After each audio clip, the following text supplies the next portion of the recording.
Assalamualaikum warahmatullahi wabarakatuh. Yang saya hormati dosen penguji ujian kinerja PPG dalam jabatan angkatan keempat. Perkenalkan, nama saya Zainal Abidin. Saya guru SMA IPU di Bandar Lampung, Provinsi Lampung. Pada kesempatan kali ini, saya akan melaksanakan praktek pembelajaran untuk memenuhi ujian kinerja PPG dalam jabatan angkatan keempat tahun 2021. Untuk lebih jelas lagi, video pembelajaran berikut ini.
Oke, mulai.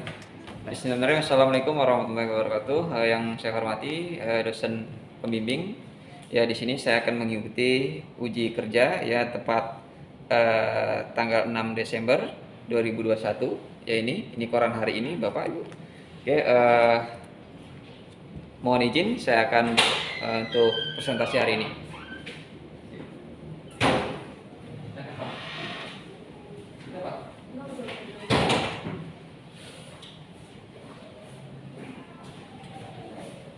Sudah mulai? Oke.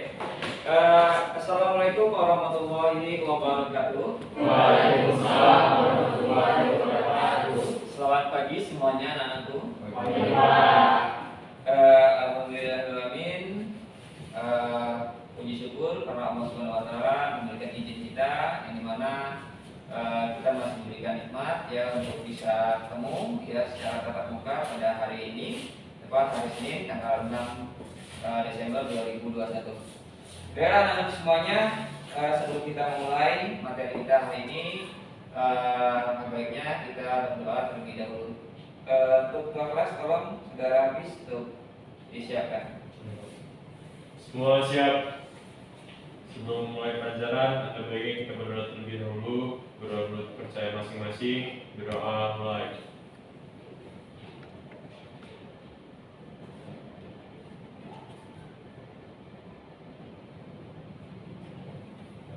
Selesai. Beri salam. Assalamualaikum warahmatullahi wabarakatuh. Waalaikumsalam warahmatullahi wabarakatuh. Oke, baiklah anak-anak semuanya, dan Bapak absen terlebih dahulu. Tapi sebelumnya, saudara Hafiz bagaimana teman-temannya? Apakah sudah masuk semua? Sudah, Pak. Berapa orang yang hari ini masuk? Sepertinya nihil lah ya. Ya, sepertinya nihil yang hari ini masuk semua. Berarti hari ini yang meninggal 6 Desember 2021 semuanya masuk semua. Oke, baiklah anak-anak semuanya, apakah siap untuk belajar hari ini? Siap. Oke, coba semuanya berdiri ya, semuanya berdiri, yang belum rapi dilatihkan. Oke, baliknya dan sebagainya laki-laki, perempuan dan sebagainya. Oke, ya silakan saudara Hafiz dimasukkan bajunya. Oke, oke silakan duduk. Oke, ya.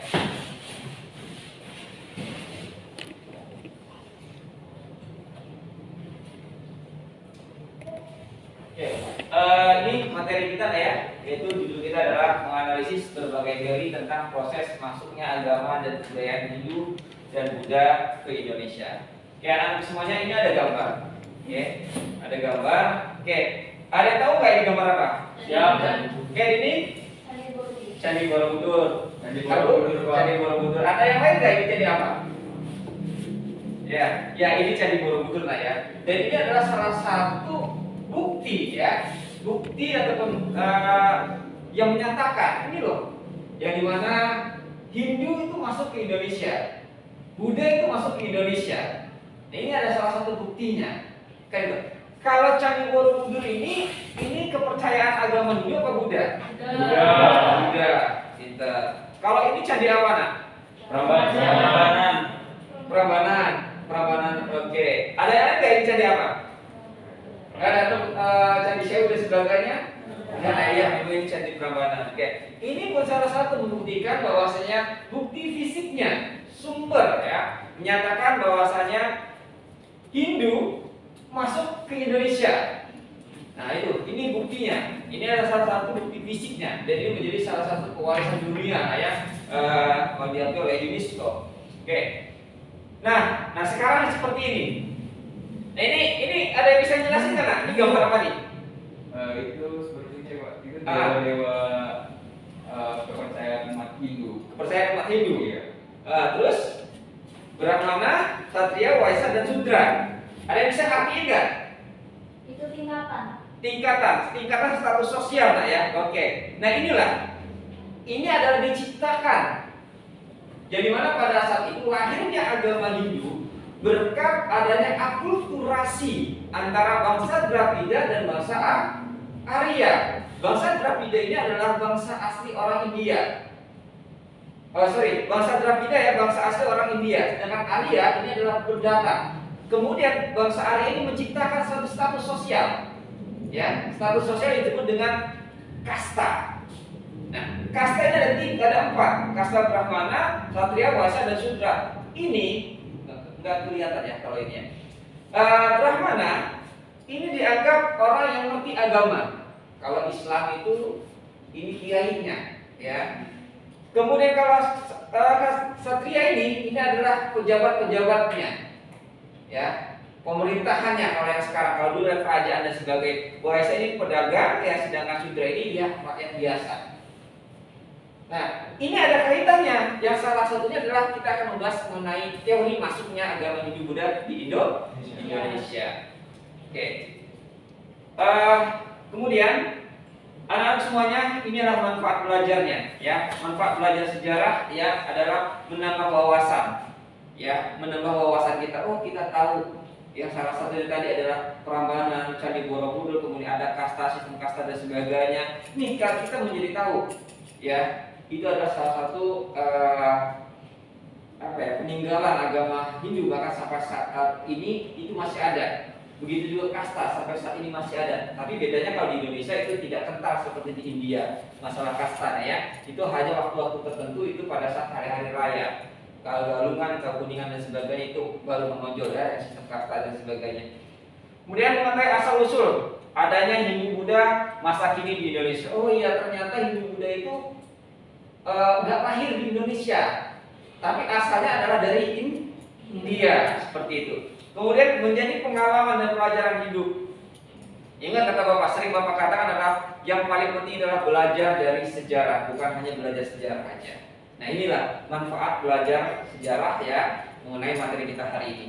Oke, anak semuanya, ini ada tujuan ya. Tujuan pembelajaran kita ini ada 4 poin, yaitu melalui pembelajaran Problem Based Learning atau PBL dengan menayangkan video tentang teori masuknya agama Hindu Buddha yang ke Indonesia. Peserta didik mampu membuktikan sumber sejarah masuknya agama Hindu dan Buddha ke Indonesia secara jelas dan tepat. Itu harapan Bapak setelah menampilkan video. Kemudian poin yang kedua itu adalah peserta didik mampu menganalisis berbagai teori masuknya Hindu dan Buddha. Dan poin ketiga, melalui kegiatan diskusi peserta didik mampu memilih teori yang paling tepat. Nah, teori yang paling tepat tadi sistem ada status kasta tadi dan 4 tadi itu menjadi salah satu teori untuk mempermudah para ilmuwan. Yang membawa ini ada Brahmana, Ksatria, Sudra, Waisa dan sebagainya. Itu menjadi salah satu teorinya. Oh ya, yang membawa pertama adalah menurut teori A itu orang-orang yang mengerti agama, Brahmananya. Yang kedua adalah orang-orang yang bangsawannya, ya, kaum Ksatria, kerajaan dan sebagainya. Itu adalah teori-teorinya.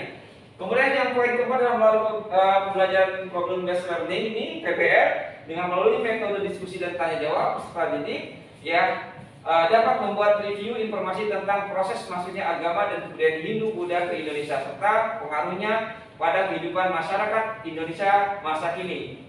Kemudian anak-anak semuanya ini mengemukakan ya melalui tulisan, bisa juga melalui video dan bentuk lainnya secara benar dan tepat. Ini adalah tujuan pembelajaran kita pada hari ini. Oke, ada pertanyaan sebelum Bapak tampilkan video? Cukup ya? Oke, akan Bapak tampilkan video.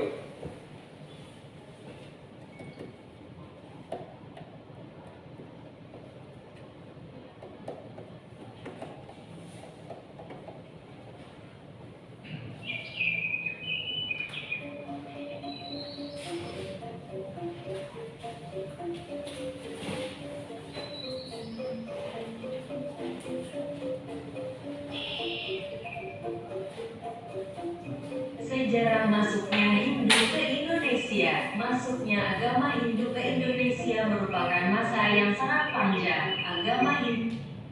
Agama yang muncul di daratan India masuk ke Indonesia melalui beberapa cara. Menurut sejarah, masuknya agama Hindu ke Indonesia tidak lepas dari aktivitas dagang antara pedagang India dan pedagang-pedagang di Nusantara. Tapi jika kita hanya menganut satu teori ini, kita tidak akan bisa mempelajari lebih jauh tentang sejarah masuknya agama Hindu di Indonesia. Di bawah ini akan dijelaskan secara luas tentang masuknya agama Hindu ke Indonesia menurut beberapa versi. Masuknya agama Hindu ke Indonesia menurut catatan sejarah. Masuknya agama Hindu ke Indonesia diperkirakan sekitar awal abad keempat. Ini ditandai dengan berdirinya kerajaan Kutai dan Tarumanegara yang bercorak Hindu. Kehadiran agama Hindu ke Indonesia menandai berakhirnya zaman prasejarah di Indonesia. Ciri-ciri peralihan zaman prasejarah adalah dengan dikenalnya tulisan. Hal ini dibuktikan dari beberapa prasasti yang ditemukan yang berasal dari kerajaan Tarumanegara yang menggunakan tulisan Pallawa, tulisan asli India. Ini membuktikan bahwa agama Hindu masuk ke Indonesia dan mengakhiri masa prasejarah di Indonesia. Memasuki masa sejarah, pembawa agama Hindu masuk ke Indonesia. Banyak teori yang mengemukakan bagaimana agama Hindu masuk ke Indonesia. Teori-teori tentang pembawa masuknya bahwa agama Hindu dibawa oleh para budak atau golongan sudra. Mereka menyebarkan agama Hindu karena ingin merubah nasib mereka. Orang-orang sudra yang merupakan golongan terbawah dalam strata kasta Hindu masuk ke Indonesia untuk mendapatkan kehidupan yang lebih baik. Tetapi teori ini tidak terlalu kuat karena secara rasional pengaruh kaum sudra untuk menyebarkan agama Hindu tidak terlalu besar dalam mempengaruhi masyarakat di Nusantara. 5. Teori arus balik ini menyatakan bahwa bangsa di Nusantara belajar agama Hindu di India lalu menyebarkan kembali di Indonesia. Teori ini kuat, tapi menurut catatan sejarah, orang-orang di Nusantara baru belajar agama Hindu ke India, pusat agama Hindu, setelah beberapa kerajaan di Nusantara menganut agama Hindu. Ini dibuktikan dari sejarah kerajaan Sriwijaya yang mengirim beberapa orang untuk belajar agama Hindu di India.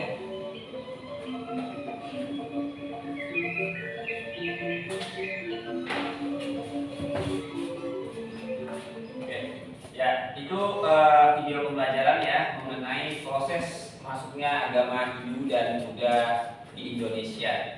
Ya, harapan Bapak setelah kalian mengamati ya yang sudah Bapak tayangkan video ini, kalian bisa mengidentifikasikan ya masalah-masalah apa yang ada di video ini yang harus kita diskusikan. Oke, nanti akan Bapak bagi dua kelompok ya, kita akan membahas mengenai teori ya, atau kita akan membahas mengenai materi kita hari ini. Oke, Bapak akan membagi dua kelompok yaitu dengan istilah dingdung ya. Dingdung biasanya kalau kita buat tiga kelompok itu kan dang dingdung ya. Kalau sekarang hanya 2 kelompok, yaitu Dingdung, dan kalau yang Dingdung ya sayang sama Ding ya Ding, Dingdung ya Dingdung ya. Atau bahasa sederhananya 1-2, 1-2, yang 1 ke 1, yang 2 ke 2. Paham lah ya? Ya, paham. Oke, paham. Oke, dimulai dari mana ya? Ajar ya. Silakan untuk Dingdung aja nak ya. Oke, Dingdung aja. Oke, jadi 2 kelompok nak ya. Oke, mulai nak. Ding, Dung, ding, dung, ding, dung, ding, dung, Dung. ding, dung. Oke, nah itu ya silakan yang merasa kelompok ding berkumpul dengan kelompok ding ya. Ini barisan di sini, ini kelompok ding ya. Kemudian kelompok dung itu barisannya supaya kita bisa berjarak. Ini di barisan sini. Oke, silakan. Oke, kumpul ya. Buat suatu bentuk kelompok. Nanti akan Bapak bagi berlanjut diskusinya. Yuk, apa yuk? Yuk, apa yuk? Yuk, apa yuk? Apa yuk? Apa? Ya, buat kelompok. Ini mejanya di servis. Ya, servis ya. Ayo.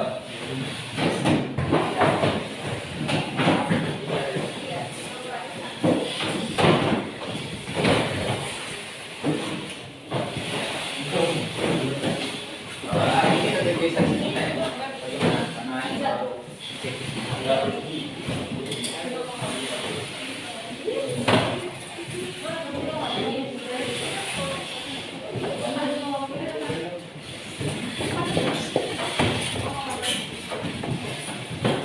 Ya, silakan duduknya. Sudah dengan kelompok masing-masing, ya.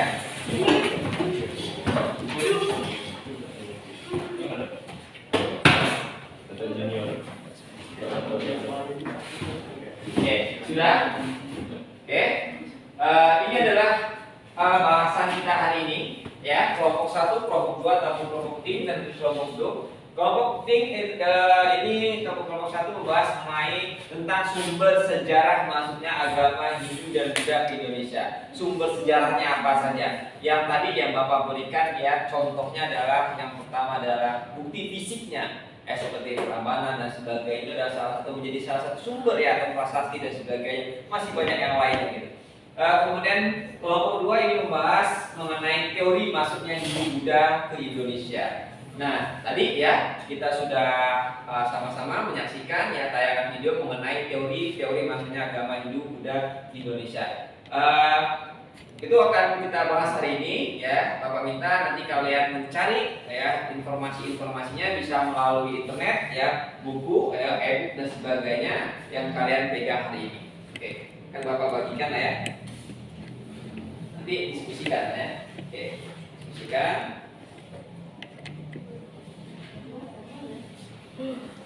Bapak beri waktu kurang lebih 10 menit ya dari sekarang. Oke.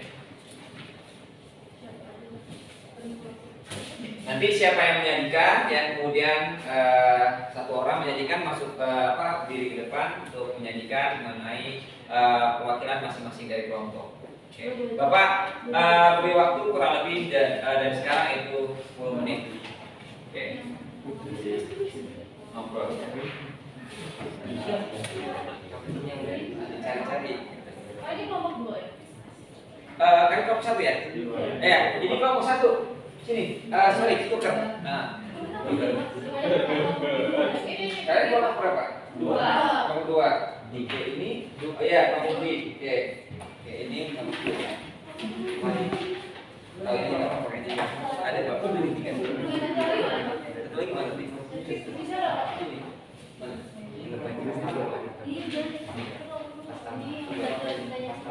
Oke. Ya itu lembar kerjanya ini ya, salah. Kelompoknya karena sudah bapak ini. Ditanya ya. Silakan mencari literaturnya bisa dari internet ya, bisa dari buku cetak kalian ya. Bisa kalian buka-buka dan sebagainya untuk mencari tahu mengenai sumber sejarah dan teori masuknya agama Hindu Buddha ke Indonesia. Ya, kasih nama, nggak apa-apa. Ya, kasih nama ya. Kasih nama.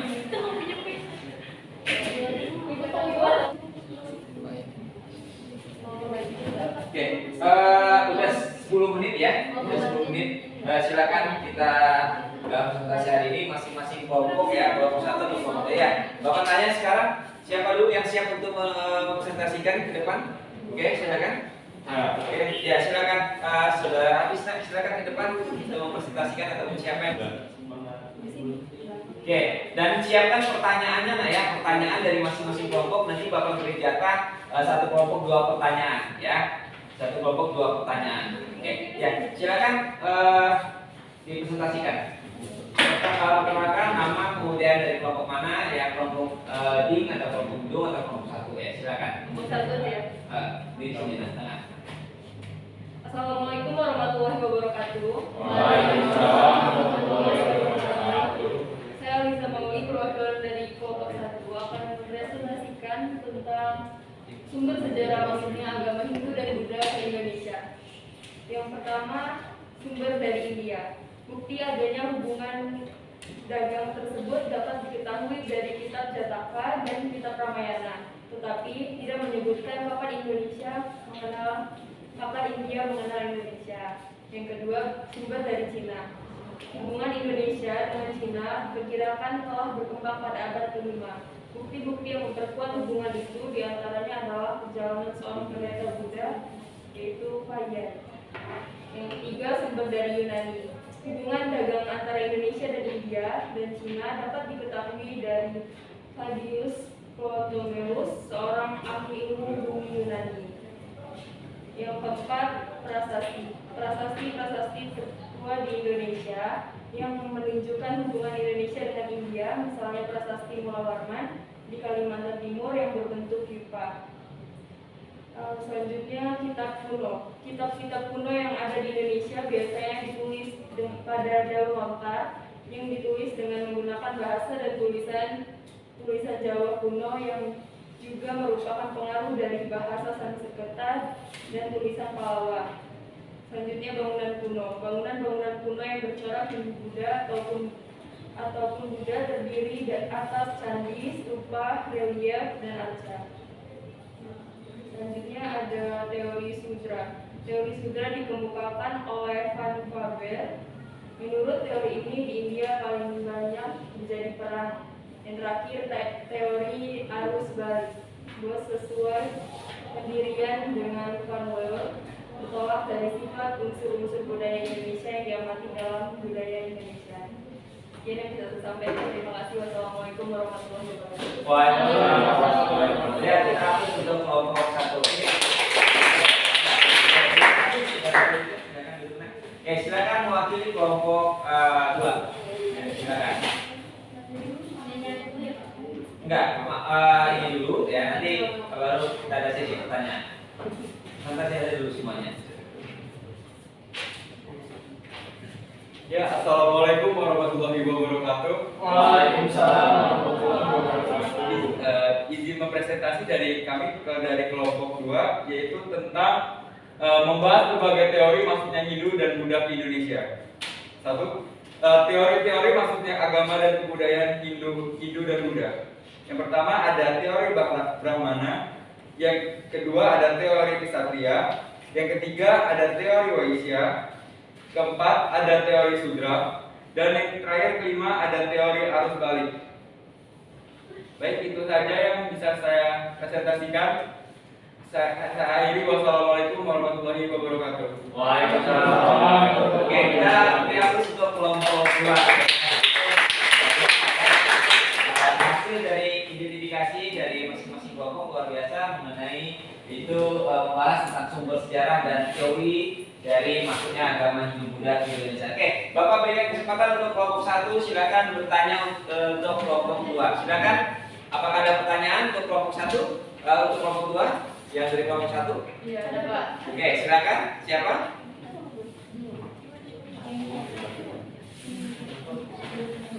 Ya. Kelompok 2 ini ada kelompok 1 ya, yang diwakili oleh Rafa ya. Rafa terus ya. Rafa akan bertanya tolong dicatat ya. Oke, silakan Bapak. Assalamualaikum warahmatullahi wabarakatuh. Izin bertanya dulu, nama saya Nawiyah dari kelompok 1. Izin bertanya, menurut kelompok Anda mengenai teori kesatria FC Majumdar berpendapat bahwa mundur kerajaan Hindu di Indonesia disebabkan oleh peranan kaum ksatria atau prajurit India. Jadi pertanyaannya adalah, apakah Indonesia sebelum datangnya pengaruh Hindu tidak ada kerajaan? Oke, itu pertanyaan bagus Naya, luar biasa. Oke, pertanyaan dari kelompok 1 Naya. Yang bertanya dari intinya apakah ya di Indonesia dulu sudah ada kerajaan apa belum gitu sebelum pengaruh maksudnya Hindu Buddha ke Indonesia itu ya. Nah, oke, satu pertanyaan lagi silakan Bapak kasih kesempatan untuk kelompok 1 siapa? Oke, masih Naya silakan. Pertanyaan yang kedua, apakah menurut kelompok Anda, manakah teori yang paling tepat maksudnya pengaruh kebudayaan Hindu Buddha ke Indonesia? Oke, kelompok 1 pertanyaan tadi. Oke, luar biasa ya. Pertanyaan bagus-bagus ya, kita beri aplaus untuk kelompok 1 yang pertanyaan bagus ya. Jadi kita menganalisa ya. Oke, silakan kelompok 2 untuk menjawabnya. Baik, perkenalkan saya Balindung, mewakili teman-teman saya dari kelompok 2. Jadi, menurut kelompok kami, sebelum masuknya pengaruh India ke Indonesia, di Indonesia itu udah ada yang namanya sistem kerajaan. Cuman sifatnya itu memang masih sederhana, yang dimana pemimpin dikendalikan oleh kepala suku atau kepala suku dan letak wilayahnya itu sangat terbatas dan tidak luas. Oke, itu jawaban dari kelompok 2 ya. Silakan masuk kelompok masih pertanyaan berikutnya dari kelompok 1 yang menanyakan untuk sesi pertanyaan yang kedua. Silakan siapa yang akan menjawab? Silakan saudari Dini. Pertama, izin perkenalkan diri, saya Niwaya ini dari kelompok 2. Izin menjawab pertanyaan dari kelompok 1. Teori yang paling kuat untuk masuknya perkembangan budaya Hindu Buddha yang berasal itu dari teori Walisian. Karena di teori tersebut memiliki sebuah teori yang dapat dianggap paling relevan dengan struktur yang terjadi pada Indonesia di masa lalu.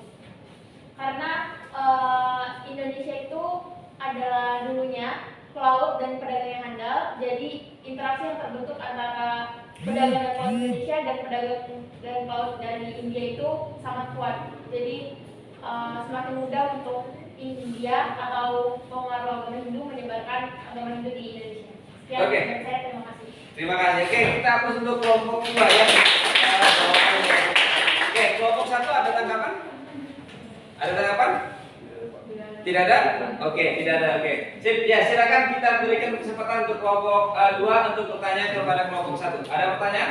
Ya, Oke. Bapak. Silakan. Izin bertanya, mengapa prasasti Malawarman dikatakan salah satu sebagai sumber sejarah masukkan pengaruh Hindu ke budaya Indonesia? Oke. Kenapa prasasti Mulawarman bisa dikatakan sebagai pengaruh masuknya Hindu Buddha ke Indonesia? Itu pertanyaan dari kelompok 2 untuk kelompok 1. Silakan pertanyaan berikutnya. Masih ada satu kesempatan lagi? Ya, silakan.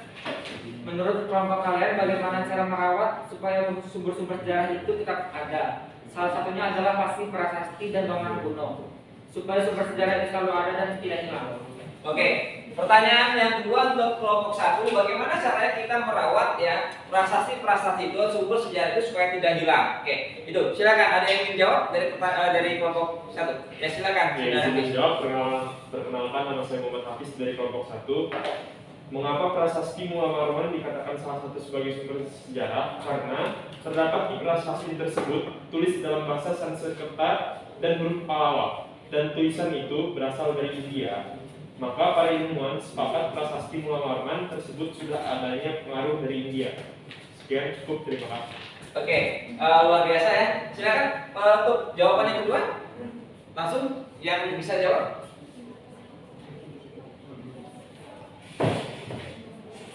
Assalamualaikum warahmatullahi wabarakatuh. Waalaikumsalam warahmatullahi wabarakatuh. Perkenalkan, nama saya Ridha Berdandagan dari kelompok 1. Izin menjawab pertanyaan dari kelompok 2. Menurut kelompok kami, cara merawat peninggalan bersejarah agar tetap lestari adalah pihak terkait maupun kita harus memelihara peninggalan bersejarah sebaik-baiknya supaya benda bersejarah agar tidak rusak, baik oleh faktor alam atau buatan tidak mencoret-coret benda peninggalan bersejarah. Wajib menaati tata tertib yang ada di setiap peninggalan bersejarah dan menaati peraturan pemerintah dan tata tertib yang berlaku apabila ada yang melakukan pelanggaran yang merugikan upaya pelestarian peninggalan bersejarah harus dijatuhi sanksi. Oke, ya luar biasa jawabannya ya yang diajukan dari kelompok 2. Kita ke kelompok 1. Oke, baiklah teman-teman semuanya, sepertinya kalian sudah mengerti ya apa yang sudah Bapak berikan ya mengenai materi hari ini mengenai masuknya agama Hindu Buddha ke Indonesia. Ini ada LKPD ya, akan Bapak bagikan kepada kalian. Kemudian LKPD ini dijadikan sebagai kerjaan rumah ya. Kerjaan rumah ya, ini akan Bapak bagikan lembaran ini. Kemudian pengumpulannya melalui email nah, ya. Lewat email, kemudian kalian foto jadikan PDF ya tulisan kalian, kemudian scan ya, bisa melalui HP dan sebagainya. Kemudian kalian langsung kirim lewat email Bapak atau mungkin LMS kita nah ya, kalau LMS kita sudah benar ya, karena LMS kita sedang error nah ya. Jadi untuk sementara ini kita kirim lewat email aja dulu. Oke, akan Bapak bagikan. Ini LKPD kita hari ini. Oke.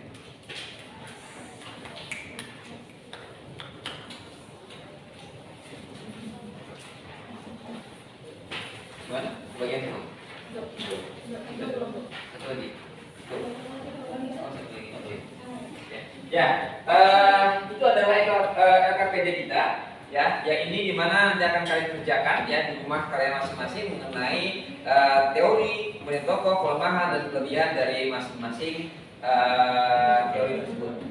Baiklah anak-anak semuanya, di penghujung kegiatan kita, proses pembelajaran kita hari ini. Oke, Bapak memberikan tanggapan pada kalian semua hasil dari diskusi luar biasa ya, pertanyaan-pertanyaannya, kemudian jawabannya pun langsung cepat ya, nggak menunggu waktu dan sebagainya. Itu kesiapan kalian ya, bahwasanya luar biasa seperti inilah seorang pendidik ya. Jadi tidak ini lagi gitu ya, tidak memerlukan waktu lama dan sebagainya. Oke, dari penutup ini Bapak minta coba apa sih kesimpulan dari ini semua ya? Kesimpulan dari materi kita ini semua. Siapa yang ingin menyimpulkan? Oke, perwakilan ataupun dari kalian terserah. Ada nggak? Bapak berikan satu orang aja dulu untuk memberikan kesimpulan dari hasil kita presentasi hari ini. Secara umum, silakan. Ada nggak? Silakan. Bapak beri waktu kurang lebih 1 menit dari sekarang. Oke,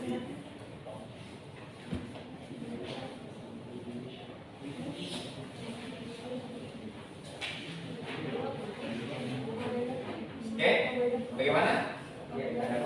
Ya, silakan saudara. Oke, Agung. Ya, silakan. Ya, diri situ aja nak. Diri situ aja. Oke, silakan bacakan kesimpulan menurut kalian. Baik. Assalamualaikum warahmatullahi wabarakatuh. Waalaikumsalam warahmatullahi wabarakatuh.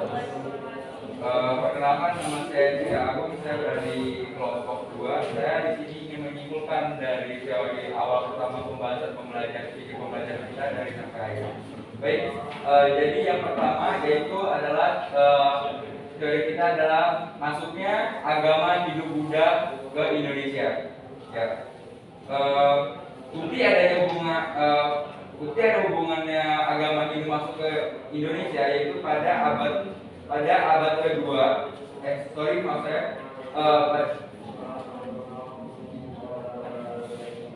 Pada abad keempat ya. Dan terdapat 4 kasta yang terdapat di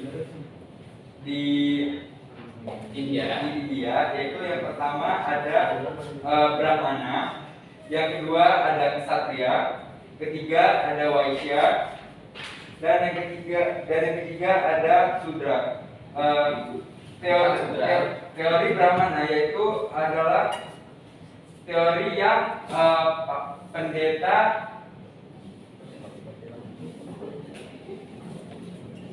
Brahmana yaitu adalah agama India dibawa oleh para pendeta di India yang menyebarkan agama Hindu ke Indonesia. Dan yang kedua teori Ksatria, yaitu Ksatria adalah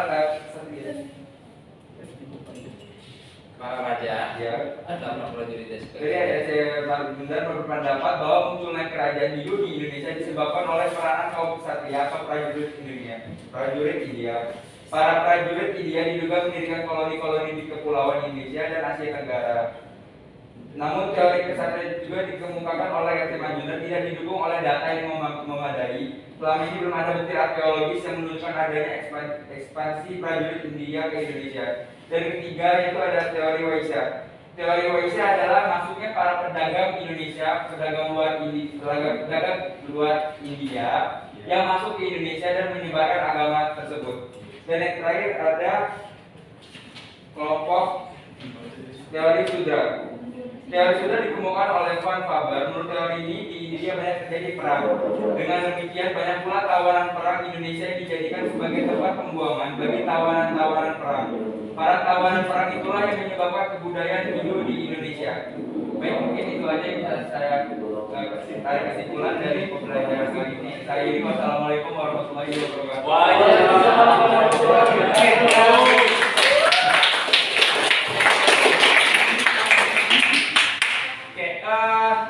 Sepertinya kesimpulan tadi sudah dijelaskan oleh Saudara Jo ya. Aku sudah melengkapi ya bahwa saya intinya seperti ini. Kesimpulannya adalah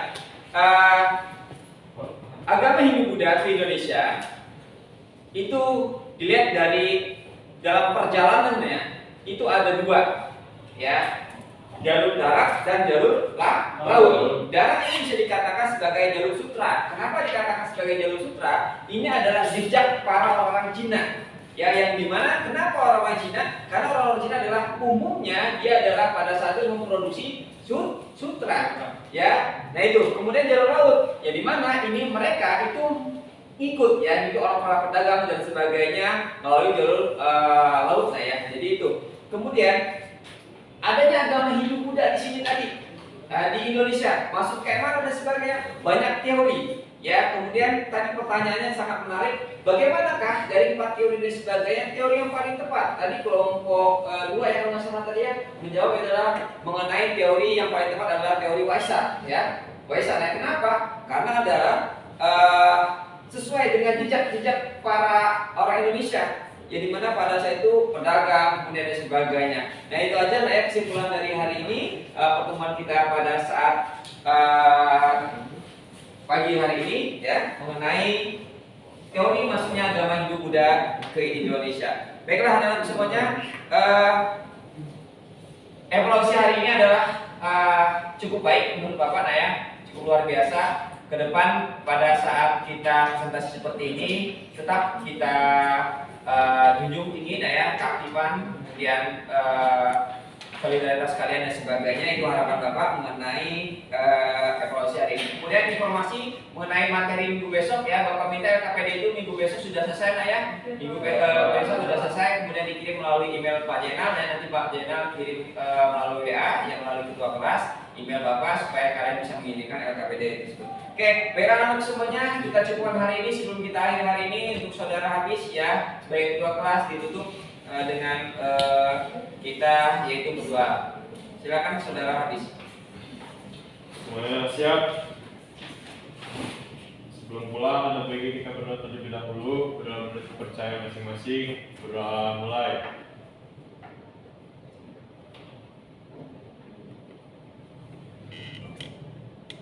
Selesai. Beri salam. Assalamualaikum warahmatullahi